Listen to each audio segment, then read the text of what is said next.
Estamos a punto de comenzar nuestra siguiente transmisión. Lo que tus sentidos quieren ver, lo encontrarás solo en Aquí estamos 2+2. Búscanos en todas nuestras redes sociales y sé parte de esta gran comunidad.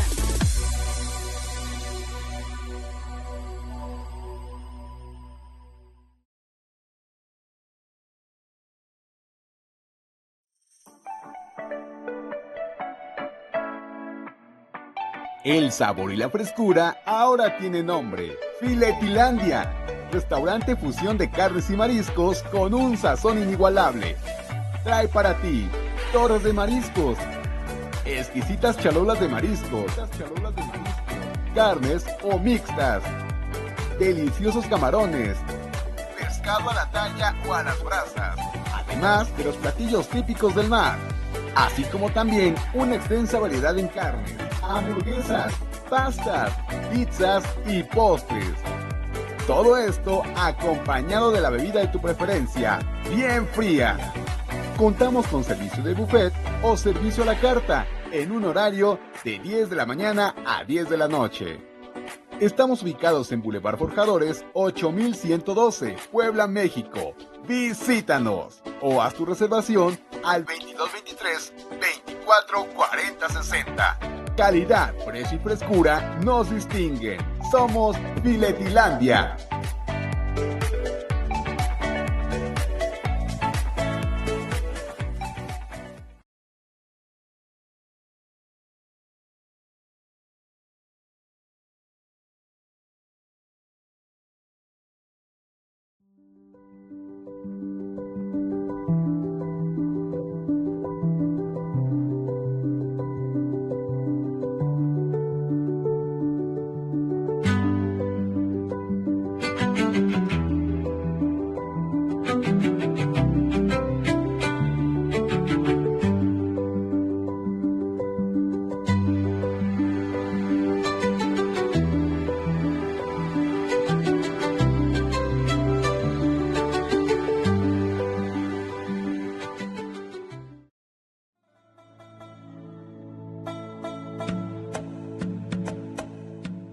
¿Tienes un evento en puerta y quieres deleitar el paladar de tus invitados?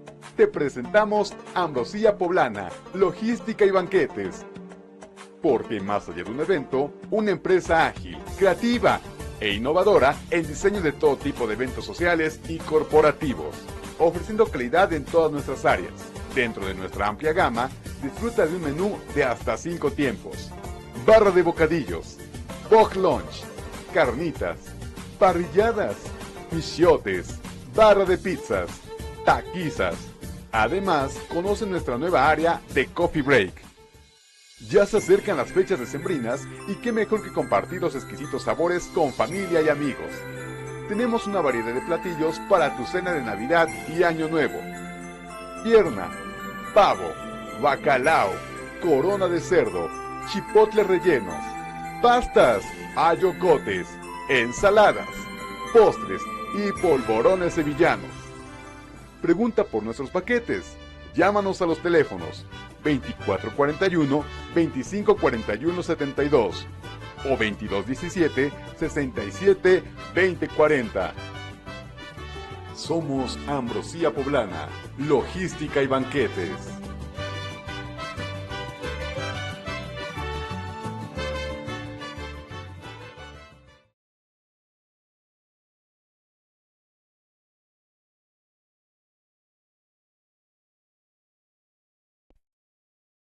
Poquito el punto de esta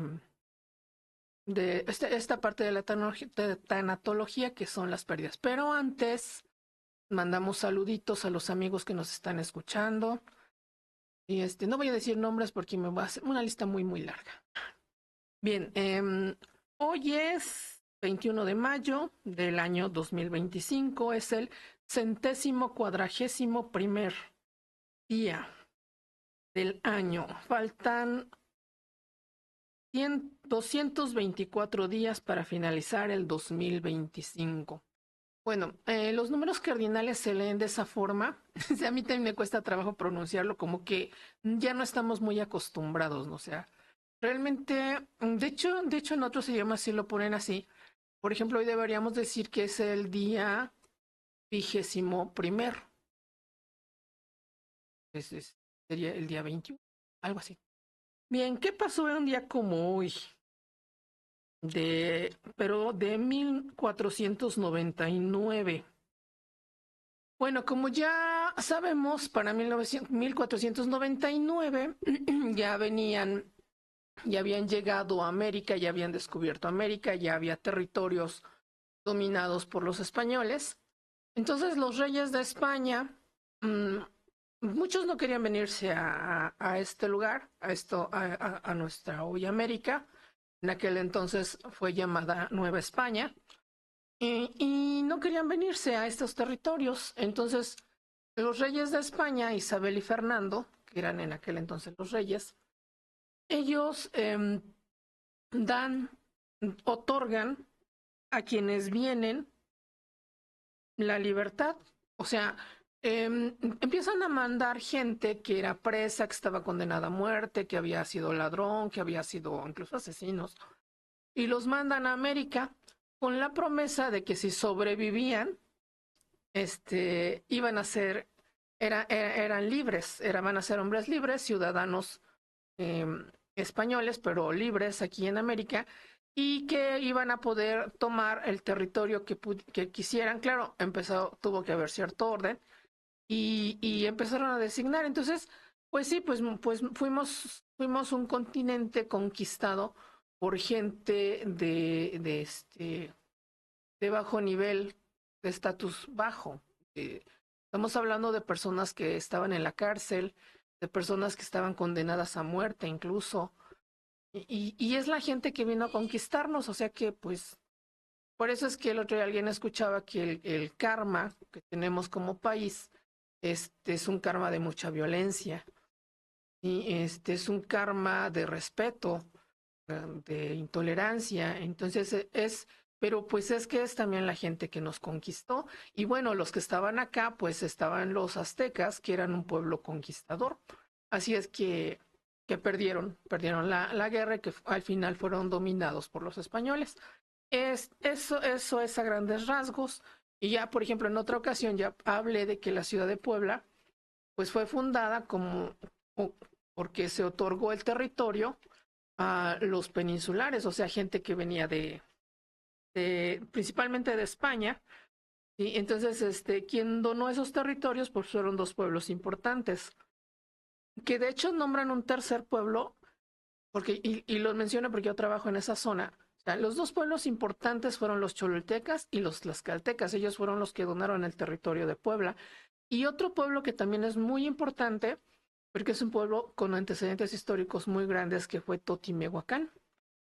Y hoy día se conoce como San Francisco Totimehuacán, y está cercano, es el paso natural para ir a Valsequillo o African Safari, el famoso parque zoológico fundado por el capitán Carlos Camacho. Entonces, es un paso natural. Pasa la gente, la mayoría de la parte de la gente pasa por allí, y Totimehuacán es famoso por su comida, y tienen una comida típica muy buena, muy, muy buena. Sí, yo sí los recomiendo que vayan a comer quesadillas, memelas, carnitas, las preparan muy bien. Bueno, eso fue con respecto a la conquista.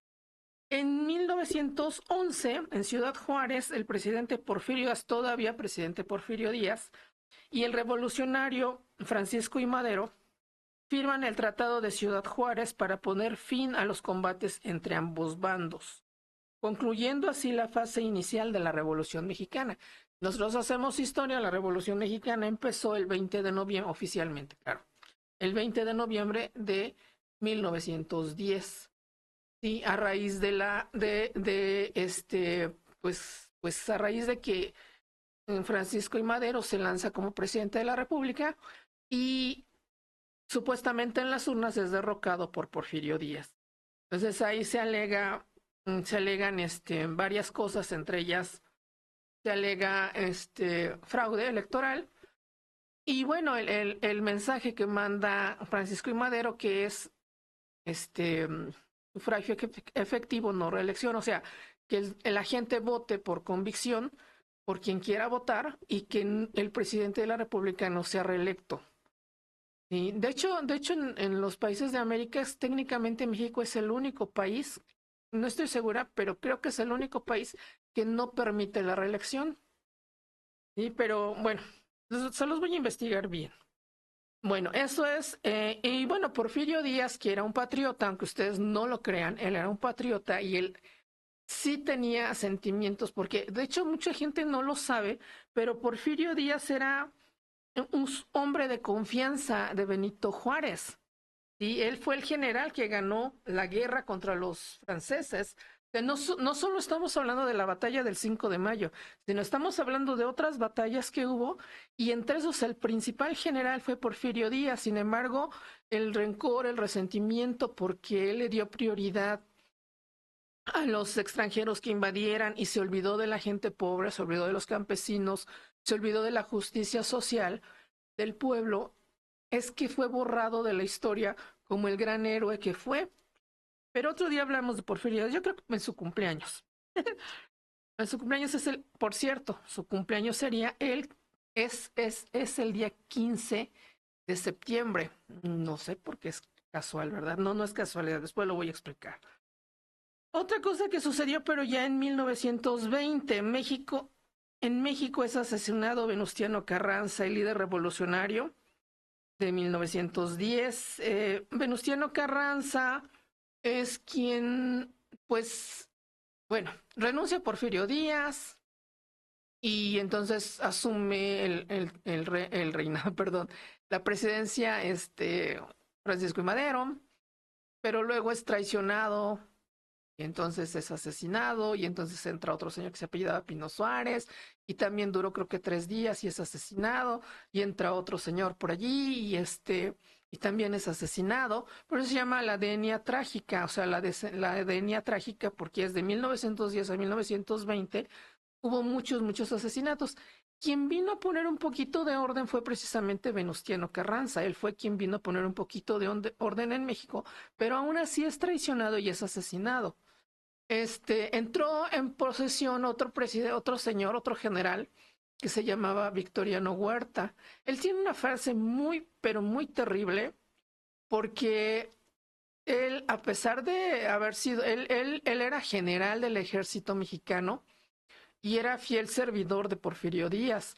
Entonces él se siente traicionado cuando Porfirio Díaz renuncia a la presidencia de la República y le da su lugar a Francisco I. Madero. Se le usurpa también la presidencia de la República y se reelige como presidente de la República. Entonces él dice que los indios no necesitan más tierra que los 2 metros en donde los van a enterrar. Así de terribles son las frases de este señor. Pero pues bueno, la historia lo hemos juzgado como creemos que ha sido lo correcto. Entonces, les digo, entra Venustiano Carranza como presidente de la República. Él es uno de los grandes constitucionalistas. Él promueve la Constitución de 1917. Venustiano Carranza es un presidente que fue muy importante en México. Pero aún así, obviamente, como todo líder político, pues tiene sus cosas buenas, pero también tiene sus cosas malas, ¿no? Sus cosas que dañaron a muchos. Pero en fin, él es asesinado un día como hoy, 21 de mayo, pero de 1920. Otro gran hecho que ocurre hoy, 21 de mayo, pero de 1895, pues nace el general Lázaro Cárdenas del Río. Y ahí lo tenemos, el general Lázaro Cárdenas. ¿Qué hace Lázaro Cárdenas? ¿Por qué es tan importante para la historia de México? Bueno, él funda el PRI, Partido Revolucionario Institucional, da las bases, porque él tenía una visión del partido, de un partido, claro, sí aclaro que él sí tenía una visión comunista. Él tenía también esa visión de Benito Juárez de que todos son bienvenidos a México. De México es un país amigo de todos, así como si fuera un capibara, que dicen que el capibara es el amigo de todos los animales. Bueno, Lázaro Cárdenas también cree, al igual que por Benito Juárez, que México es una nación en donde debemos de ser amigos y todos debemos de ser amigos y debemos de traer, si alguien viene y necesita el apoyo de nosotros, pues lo debemos de dar. Entonces, él es importante porque además él también quiere fortalecer a la nación, y una de las grandes cosas que hace Porfirio Díaz como presidente de la República, que es el nacionalizar el petróleo de México. El petróleo de México estaba en manos de extranjeros, estaba en manos de británicos y de estadounidenses, principalmente, había también franceses y eso. Y sin tener temor a una posible invasión, él decide expropiar. Para poder expropiar un bien nacional, poder hacer que este bien sea de los mexicanos, él se tiene que pagar. Se le tiene que pagar a ese gobierno, a los dueños originales, se les tiene que dar una indemnización equivalente a la producción que se pudiese tener durante un año. O sea, hay ciertas reglas para eso. Entonces, este señor, este general, que siendo presidente de la República de 1934 a 1940, él promueve la expropiación mexicana, perdón, del petróleo. Otra cosa que hace también él es que funda el Instituto Politécnico Nacional y también promueve las confederaciones obreras. Entonces es un personaje muy importante para nuestro país como presidente de la República.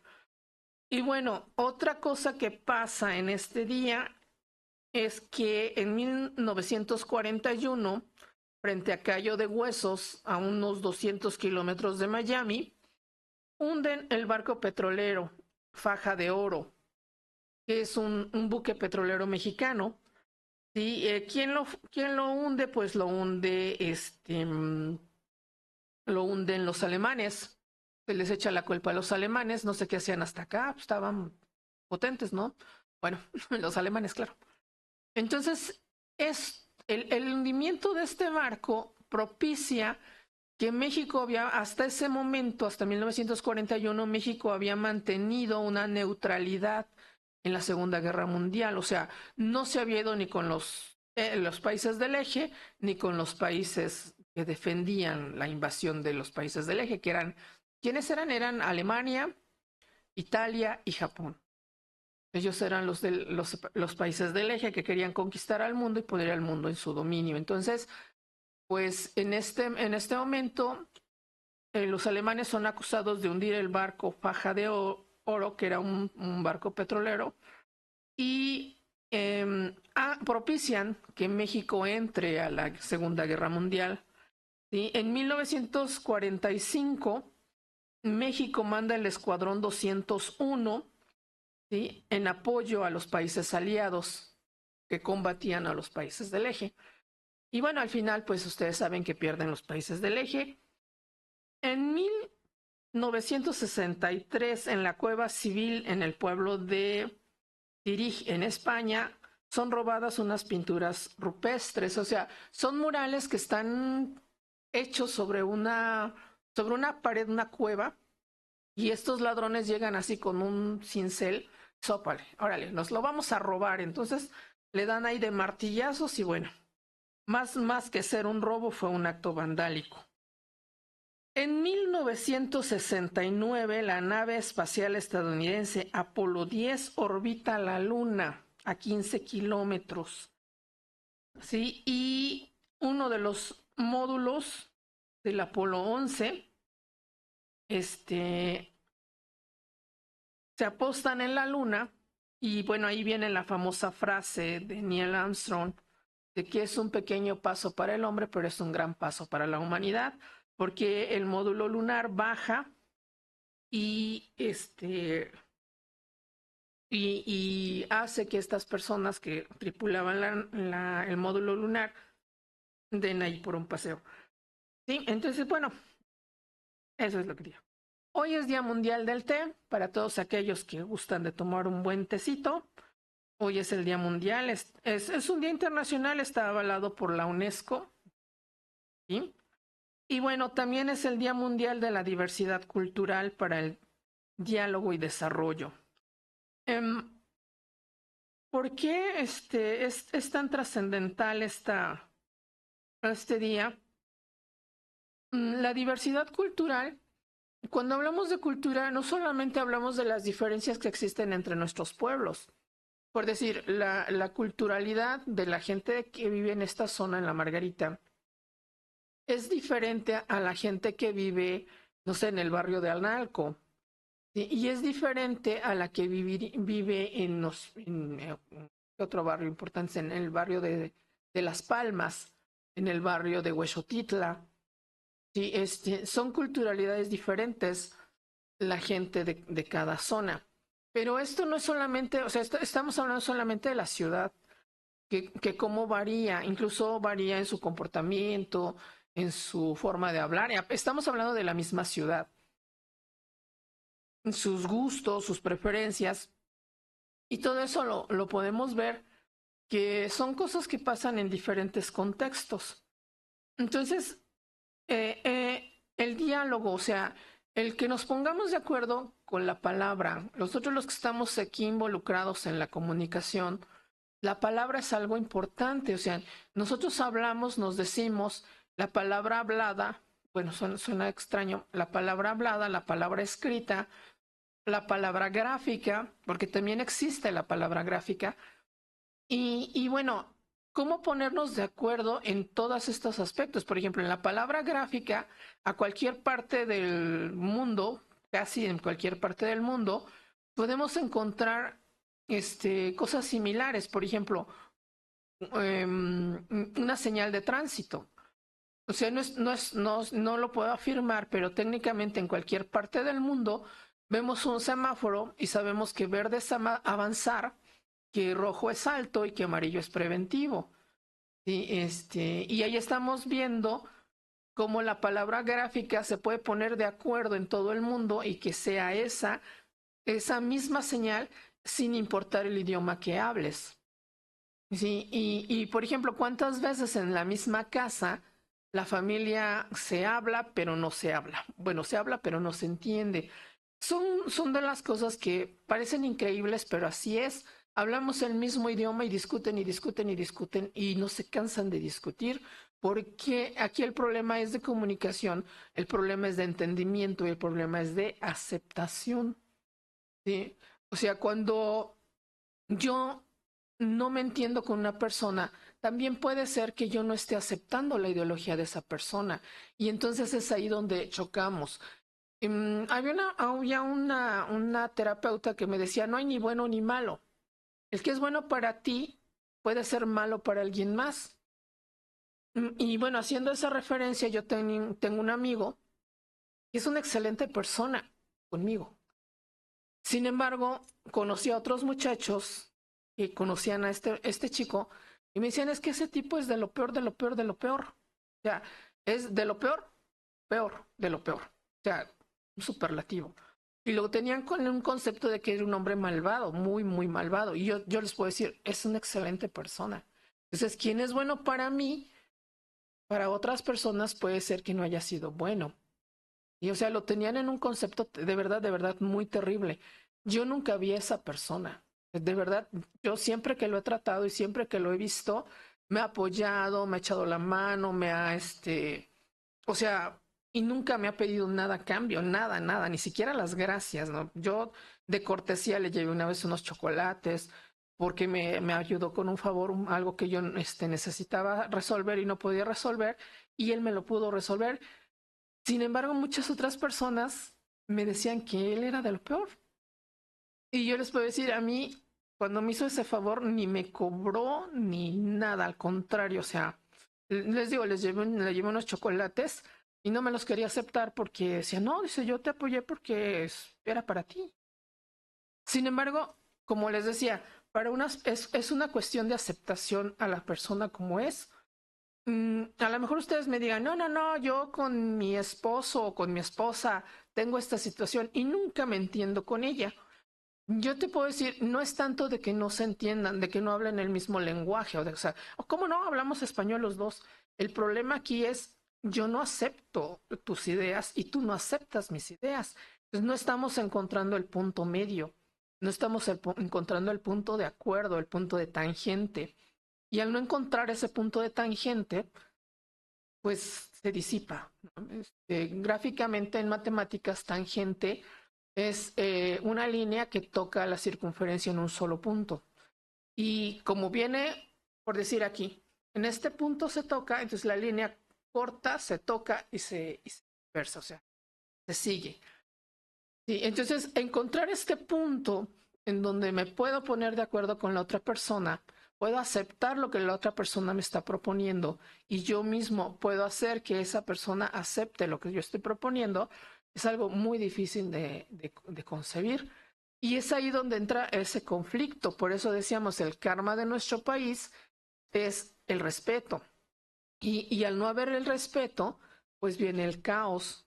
Porque yo no respeto una señal de tránsito. Yo no, no está la amarilla, pues le acelero, ¿no? Dice que 1-1, no, pues yo me paso. La calle tiene, el semáforo está a 3 calles, hay calles intermedias, pues me paro donde es el paso de las calles que salen. Y el reglamento de tránsito es claro. Él dice, si hay una calle, debo ceder el paso. Sí tengo preferencia, pero es 1-1. O sea, pasa él, luego paso yo. Si viene otro carro, pues pasa. El que viene atrás, deja pasar. Cuando te ponen un tope en una calle, te están diciendo que debes cederle el paso al que va en la contraria, bueno, en la lateral. Y te está indicando eso. Sin embargo, la mayoría se pasa el tope y hasta le acelera más para que el otro no pase. Cuando alguien te pone el señalamiento que te vas a meter a la derecha, agarra el otro y se pasa y no te deja entrar. Eso es falta de respeto. ¿Sí? Eso es falta de respeto y eso es lo que muchas veces genera el caos. Y bueno, entonces esto es, pues es cultural. Esto es cultura. Ahí se demuestra que tenemos qué nivel de cultura tenemos. ¿Sí? Entre más respeto exista, entre más respeto haya, la cultura crece y se fortalece. Entre menos respeto ejerzamos entre los derechos de nosotros y la gente que está a nuestro alrededor, entre menos lo hagamos, la cultura será de peor nivel, o sea, disminuirá su nivel, su crecimiento. Y bueno, yo no sé, cada quien toma sus decisiones, pero son cosas que pasan. Yo no sé si es necesario que el de tránsito nos esté multando para que no lo hagamos o que no. Pues yo recuerdo, pues es que ya entró en activo el parquímetro en ciertas zonas del centro. Y yo esperaba encontrar letreros claramente señalados en que esta zona es de parquímetro o esta zona no es de parquímetro. Y bueno, voy un día al Carmen, me estaciono donde siempre me estacionaba, porque siempre que iba yo por ahí, siempre me estacionaba en esa calle. Y le digo al joven, oiga, le echo un ojo a mi carro y me dice, sí, pero el chavo no me dice que es zona de parquímetro. Y si hay una señalación de parquímetro como de 20 centímetros pegada en un árbol del otro lado de donde está la calle. Entonces, obviamente llegan y me multan porque no pagué el parquímetro. Sí, fui a Cholula y en Cholula todas las calles están perfectamente señaladas. Está el código QR a través del que tú puedes pagar el parquímetro. O sea, está todo perfectamente señalado, no hay ningún problema. Pero aquí en la ciudad de Puebla no está así. Y todavía la gente te gritonea y te regaña cuando vas a pagar tu multa. ¿Qué? ¿Lo multaron? Sí. Bueno. O sea, de verdad me pasó. Fui a pagar la multa porque me quitaron la placa. Fui a pagar la multa para que me devolvieran la placa. Y la señora que me atendió de manera grosera. O sea, ¿qué? ¿La multaron? ¿Qué? ¿No se puede fijar? O sea, me regaña.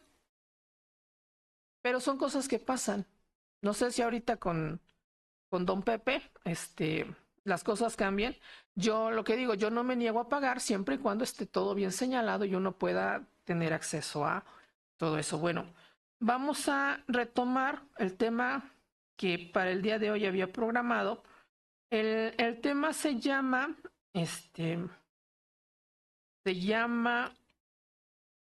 permítanme tantito porque ya aquí me metí.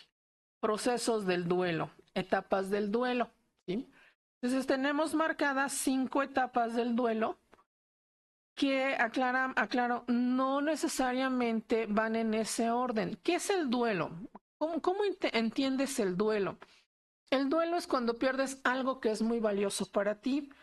En el caso de que perdamos a un familiar, ¿sí? ¿Quién es tu familia? Tu esposo, tu hijo, tus papás, tu hermano, tu tía, tu abuelito, no sé. Un familiar a quien aprecias mucho, eh, tiene un proceso cuando tú pierdes a este familiar, que este familiar trasciende o fallece, si lo quieres decir así. ¿Cómo lo asumes? Puedo decir a título personal, cuando fallece mi abuelito, vi a mi abuelito sufrir tanto durante un año, sufrir, de verdad sufrir, con muchísimo dolor, con lesiones que tuvo, que cuando él falleció, entré en la fase, o sea, yo con él tuve la fase 3 y la fase 5. La etapa 3 y la etapa 5, ya había comentado, la etapa 1 es la negación, la etapa 2 es la ira, la etapa 3 es la negociación, la etapa 4 es la depresión y la etapa 5 es la aceptación. Pero no siempre se tienen las 5 etapas, no siempre las etapas van en ese orden 1, 2, 3, 4, 5. No, a veces, por ejemplo, en el caso de mi abuelito, yo con él viví la etapa 3 y la etapa 5. La etapa 3 fue así como que negociar, que él ya estaba sufriendo muchísimo y debido a ese dolor tan grande que él tenía, pues era lo más sano, era que, o sea, su cuerpo ya estaba muy deteriorado. Mi abuelo tenía 95 años, le faltaban meses para cumplir los 96. Él falleció en marzo y su cumpleaños era el 2 de agosto. Entonces, pues en abril, mayo, junio, julio, agosto, casi 5 meses. Y fue negociar, ¿sí? Entender esta parte en que él ya tenía que trascender, él ya tenía que, pues, dejar. Y la fase 5, la etapa 5, en donde uno acepta ver tanto sufrimiento y decir, bueno, pues lo mejor a veces es ya que su alma descanse, ¿no? Los que creemos, los que somos creyentes, que creemos en la reencarnación, que sabemos que nuestro cuerpo es una etapa en este plano, en esta vida, y que debemos trascender. Y bueno, es lo que entendí en esta parte. Sin embargo, porque además pues ya estamos hablando de una persona que ya había vivido pues 90 y tantos años, ¿no? 94, 95, que eran los que él ya tenía. Viene el siguiente duelo con la abuela, con la esposa de él, con mi abuela, y ella fallece un mes y medio después de él. Entonces no nos dio tiempo como que ponernos muy tristes, ¿no? Ella también estuvo 10 días en coma y regresa y y es lo mismo, o sea, es la negociación, aceptar. Ella murió en su cama, dormida, dijo, ya tengo mucho sueño, me voy a dormir, y fallece el 2 de mayo. También ella iba a cumplir 96 años, entonces ya estamos hablando de una persona que ya tuvo una vida muy larga. Me ha tocado ver casos de personas que su primera etapa de duelo es la ira, es el enojo, están muy enojados. En una ocasión, hablo de un maestro de música, de mi papá en particular, el maestro de música, llega y le dicen, ¿puede usted acompañar a la familia de Perenganito porque falleció su esposa con música? Dice, sí, claro que sí. Los familiares de la señora que falleció y sus hijos y ellos. Entonces ellos eran unos esposos, digo, los que fueron los hijos a verlo. Ya llevan la música, llegan los músicos, sus alumnos de mi papá, empiezan a tocar, a cantarle las canciones que son de duelo. Llega el esposo ya muy, muy alcoholizado, con un nido de hormigas, y se las echa a a la caja de la señora de la difuntita, la señora que trascendió, y le echa así las hormigas. Y dicen, bueno, ¿qué pasó? Y empieza a decirle, para que te piques y te levantes, porque ¿qué estás allí echada, durmiendo?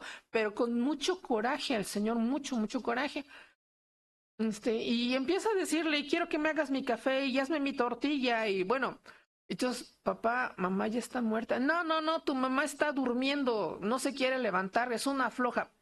Pero estaba muy enojado el señor. O sea, él estaba manejando su duelo con un enorme enojo. ¿Cómo es posible que te vayas y me dejes aquí solo? ¿Quién me va a echar mi tortilla? O sea, él decía, ¿quién me va a dar de comer? ¿Quién me va a atender? ¿Quién me va a cuidar? La señora lo cuidaba, porque el señor tomaba mucho. Era un señor así muy, que tomaba y que y bueno, entonces, sí, el señor ya después, cuando se le bajó la borrachera, cuando ya estando más en su juicio, que ya enterraron a la señora y todo, él estaba en esta etapa del enojo y entonces ya vino y ya entró en tristeza, entró en depresión. Igual cuando una pareja ha vivido tantos años juntos, pues se van así como muy pronto. Y bueno, la negociación, que es la fase 3, es cuando ya empieza uno ya pasamos la tristeza, ya pasamos el enojo. Y por ejemplo, aquí fue al revés, él entró primero en el enojo y después vino la tristeza y después vino la negociación. Entonces él empezó a negociar, a decir, no, pues ya vivimos, pues estamos hablando de un matrimonio de por ahí de unos 50 años. En el caso de mis abuelitos estamos hablando de un matrimonio de alrededor de 70 y tantos años. Se casaron a los 20 años. Imagínense cuántos años vivieron juntos. Así como unos 75, 74, porque se casaron a los 20 años, casi son de la misma edad los dos, y murieron a los 95. Sí son bastantitos años juntos. Y son matrimonios así muy largos, que con sus altibajos, ¿no? Porque todos los matrimonios tienen sus problemas porque tienen sus adecuaciones. Y bueno, este señor, por ejemplo, el que estaba poniendo en el ejemplo, estaba tan enojado de que lo había dejado su esposa. O sea, para él no era, se murió mi esposa, era, me dejó solo, me abandonó.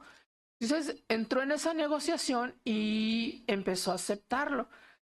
Sus hijos pues le consiguieron una señora que le ayudara con la cocina, o sea, que le diera de comer y todo, pero el señor las corría porque nadie cubría las expectativas de su esposa.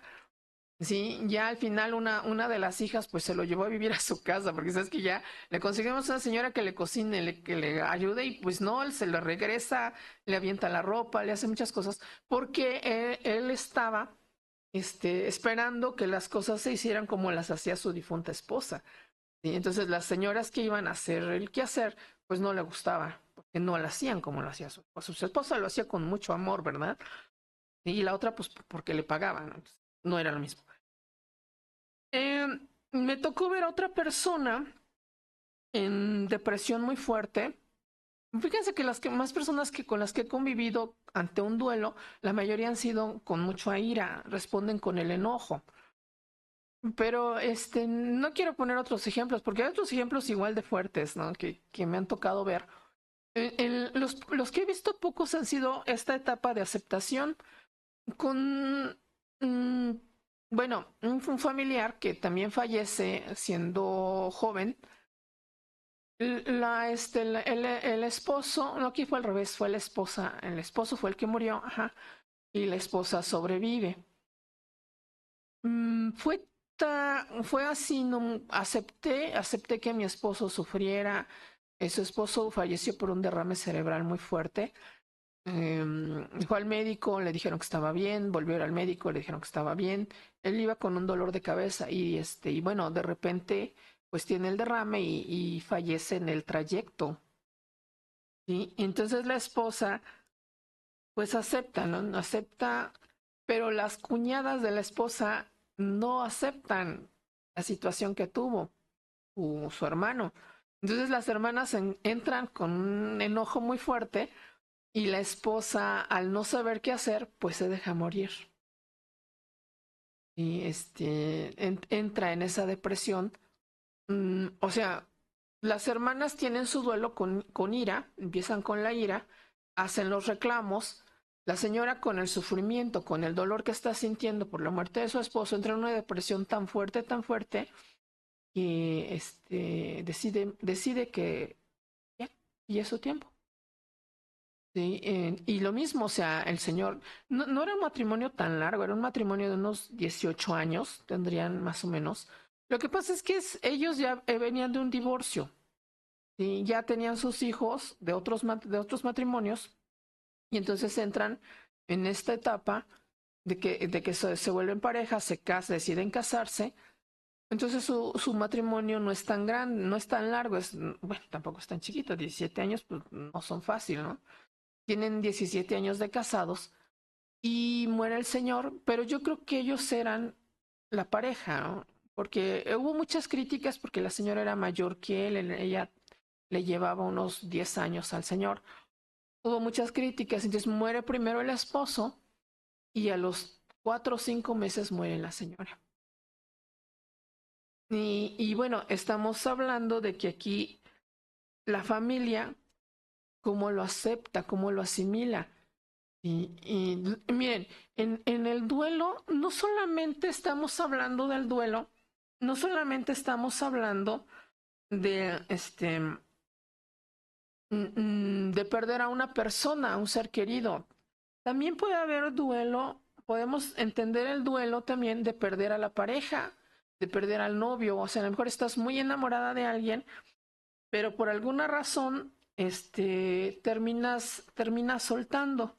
Sí, esta etapa de la negación también es el de decir, no, no está muerto. No es cierto, no está muerto. Les decía, este señor tuvo, o sea, primero fue el enojo así de que estoy muy enojado y de que por qué no te levantas y hazme mi café y hazme mis tortillas y quiero comer y párate de allí. Estaba negando. También ahí tuvo las dos etapas al mismo tiempo, la del enojo y la negación. O sea, no estoy aceptando que te hayas ido. Tú estás aquí, yo veo tu cuerpo, levántate. ¿Sí? Y bueno, nosotros estábamos a veces afuera, alguien me dice, dice que hay gente que va a los duelos, a los entierros, y dice, es que no entiendo por qué hace eso, es que no entiendo por qué hace esto otro. No, bueno, también esto lo hablo de un familiar. Este muchacho, bueno, ya un señor mayor, fallece en la calle por un congestionamiento alcohólico. Sus hijas, su esposa, lo corrían de su casa porque el señor tomaba mucho. Entonces, pues tenía un problema severo de alcoholismo. Y lo que hacían era sacarlo. Se vaya a la calle. Sale a la calle, ya no lo dejaron entrar a su casa, estuvo como unos 3 o 4 meses así en la calle. Va a ver a otro familiar, otro conocido. El conocido le dice, no, pues vente a dormir aquí, te hacemos un huequito en la sala, pero ya no andes en la calle. Va a ver a los hijos, va a ver a la esposa y a los hijos, o sea, está ahí unos 8 días en la casa del otro familiar. Y y ya que llega a la casa del familiar, bueno, regresa con su esposa, va a buscar a su esposa, va en su juicio, no va tomado. La esposa lo corre y le dice, no, es que ya te conozco, tú nunca cambias y sigues tomando y bla, bla, bla, y bla, bla, bla, y bla, bla, bla. Y llega a esta parte, va se sale, obviamente al no recibir la aceptación de la esposa, pues ¿a dónde creen que se va? Pues se va a seguir tomando. Y de tomar, de estar tomando tanto, se queda dormido en la calle y le da una congestión alcohólica y fallece. Entonces le encuentran ahí la tarjeta del familiar, van a ver al familiar de que había una persona fallecida por ahí de los 70 años, ya era una persona mayor. Van, dicen sí, lo reconoce, van a la morgue, le habla al familiar, a la esposa, y le dicen, ya estoy harto, no quiero saber nada del señor. Y le dice, bueno, pues sí tienes que saber porque tu esposo falleció. La señora entra en shock al momento, dice, no es cierto, me estás mintiendo. Y le dice, no, o sea, tu esposo ya falleció. Y la señora entra en negación. Dice, no es cierto, me estás mintiendo, me estás mintiendo. Le habla a los hijos, esta vez que tienen que hacerse cargo ustedes porque ustedes son los hijos o tu mamá, que es la esposa. Y los hijos van, obviamente reconocen que es su papá, pero también entran en esa negación. La señora está totalmente negada, cerrada, se niega incluso a ir al sepelio de su esposo porque dice que le están mintiendo. El esposo anda de borracho, él no está muerto. Parece que no andaba muerto, andaba de parranda, ¿no? Y lo niega, lo niega, lo niega. Y pasa, pues ya es el entierro, va al velorio, no fue al velorio, fue al entierro. En el entierro dice, no, quiero que destapen la caja y que me enseñen que de verdad es mi esposo. Le conceden que le destapan la caja, le abren la caja para que enseñarle que era el esposo. Lo ve y dice, no, este no es mi marido, me lo cambiaron. O sea, estuvo así casi todo el novenario. Cuando entró al novenario, pues tuvo que ser internada, tuvo que ser hospitalizada porque se desmayó. Bueno, le pasaron mil cosas.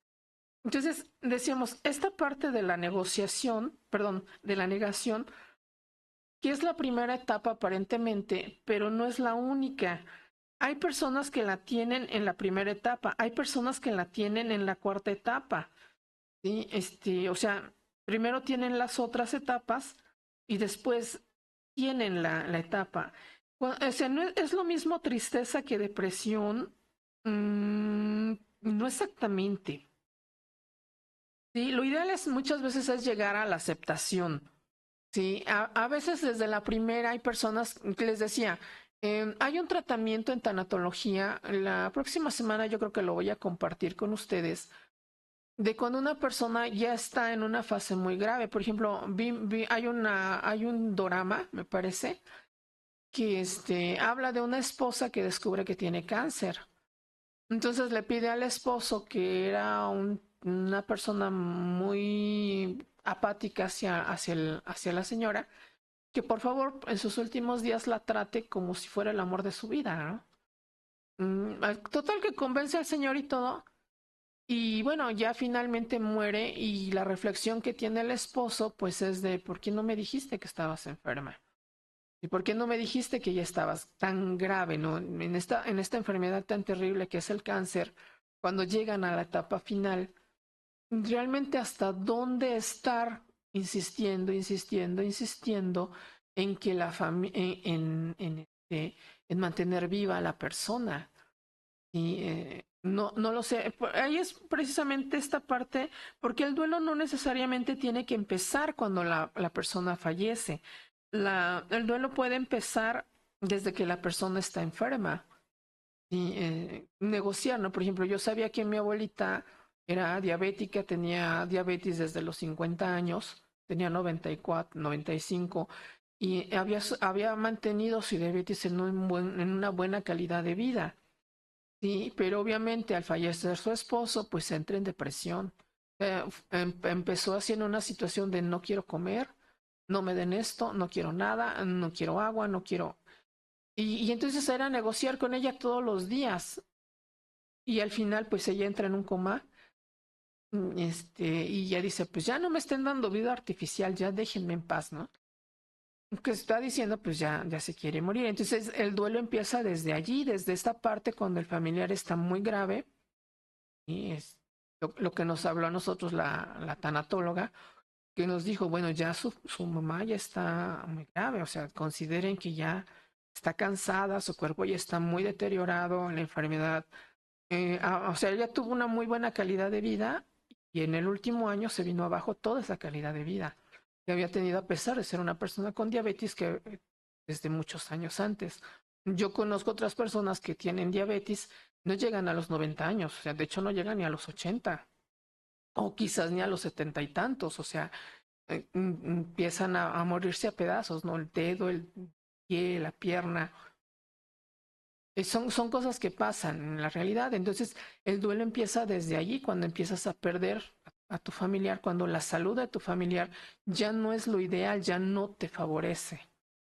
Y bueno, cómo ir trabajando, cómo ir valorando, ¿no? Porque como les decía, y en esta parte es la aceptación en la fase 5. Creo que es una de las más fuertes. La tristeza, el dolor. Obviamente estás perdiendo a alguien a quien quieres, alguien que te ha dado mucho, alguien que te ha apoyado mucho. Y lo quisieras compartir, convivir, reflexionar con esta persona, pero también hay que aceptar que no somos eternos, somos seres mortales, vamos a morir en algún momento, y ¿por qué no hacerlo con una buena calidad de vida? Pero sin embargo, a veces no. Yo he visto familias que está la señora, me ha tocado verlos en los hospitales, está la señora con ya un cuadro muy grave de cirrosis hepática. Es que la cirrosis está asociada mucho a las personas que toman mucho licor, pero no, también las personas que se enojan mucho también pueden padecer cirrosis.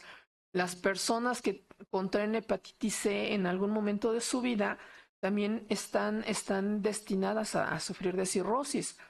O sea, no la cirrosis es una enfermedad exclusiva de personas con alcoholismo, con alguna situación de alcoholismo, sino también a personas que son muy, muy enojonas, que por todo se enojan, aguas, ¿eh?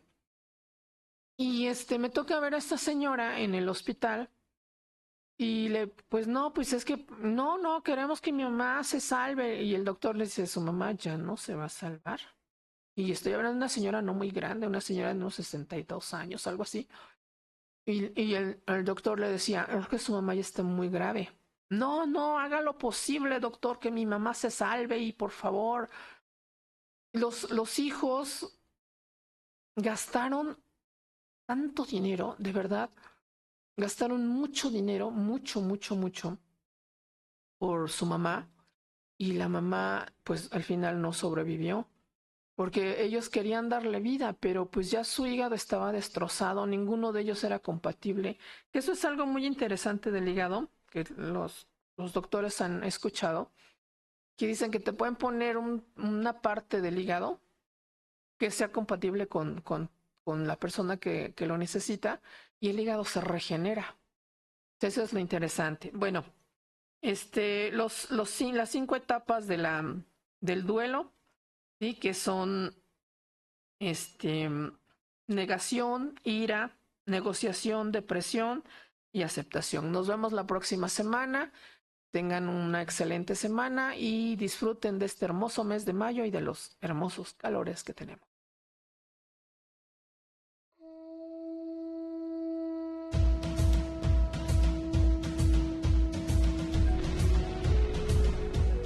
Volcánica y Elegancia México, abastecedoras de recubrimientos naturales, porque somos de piedra. Fachadas, pisos y más. Transforma tus espacios con elegancia y durabilidad. En Volcánica y Elegancia México, entendemos que la belleza y la calidad de los materiales son fundamentales para crear ambientes únicos. Por eso, te ofrecemos una amplia gama de productos en piedra natural, ideales para embellecer tus espacios interiores y exteriores. Fabricación e instalación de cubiertas, muebles y lavabos. En Volcánica y Elegancia México, transformamos tus espacios con la belleza y resistencia de los mejores materiales.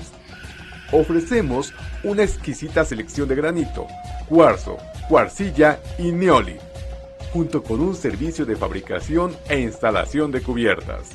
Desde las cubiertas de cocina hasta recepciones imponentes. Nuestros acabados aportan durabilidad y elegancia a cada rincón. Cocina autóctona. En Volcánica y Elegancia México te ofrecemos una exquisita colección de artículos de piedra natural diseñados para realizar tu cocina con autenticidad y estilo. Descubre nuestras piezas artesanales que combinan tradición y modernidad para transformar tu experiencia culinaria. Artículos y recuerdos para tus eventos. Haz de cada momento una ocasión inolvidable con nuestra colección única. Transforma tu hogar y eventos especiales con nuestra exquisita colección de artículos de mármol y ónix. Ofrecemos una amplia gama de productos finamente elaborados que añaden un toque de sofisticación y lujo a cualquier espacio. Además, ofrecemos una selección de recuerdos y detalles personalizados para tus eventos más especiales, incluyendo bodas, 15 años, primera comunión, confirmación, baby shower y cumpleaños. Personaliza tus recuerdos con la elegancia y sofisticación que solo el mármol y el ónix pueden brindar. Visita nuestra tienda en Carretera Puebla-Tehuacán, número 310, Colonia Azteca, o explora nuestra página de Facebook. Nos encuentras como Elegancia México Recubrimientos Naturales. En TikTok como @elegancia.mxico.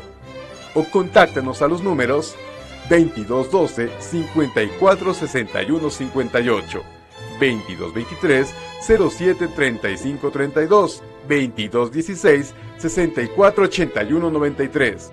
Volcánica y Elegancia México, la combinación perfecta de belleza, calidad y funcionabilidad para transformar tus espacios en verdaderas obras de arte.